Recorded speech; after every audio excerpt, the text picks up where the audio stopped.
Hi friends, welcome to Yummy Kitchen.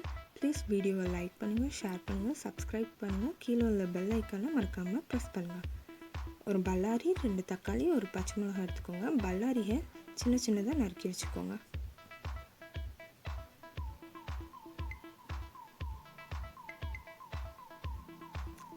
தக்காளியையும் சின்ன சின்னதா நறுக்கி வச்சுக்கோங்க.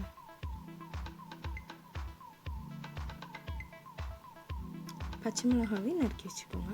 மூணையும் நல்லா பிணைஞ்சி விட்டுருங்க.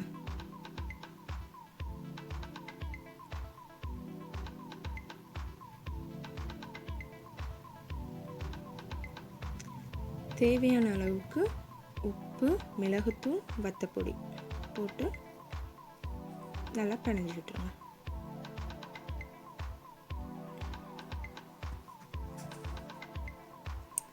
பிரெட் ஸ்லைசஸ் எடுத்துக்கோங்க.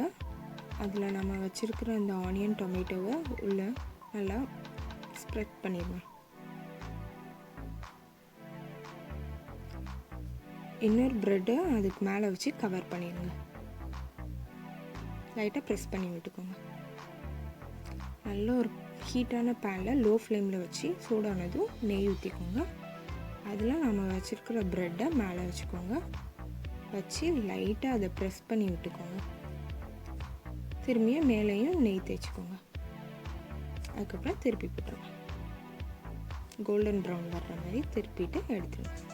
திரும்பியும் நெய் தேய்ச்சி அடுத்த ப்ரெட் நம்ம போடுறோம். லைட்டாக மேலே ப்ரெஸ் பண்ணிக்கிறோம். திரும்பியும் மேலே நெய் போட்டு கோல்டன் ப்ரௌன் வர்ற மாதிரி திருப்பி விட்டுக்கோங்க. அடுத்து அந்த ப்ரெட்டை பீசஸாக விட்டிங்கன்னா ரெடி.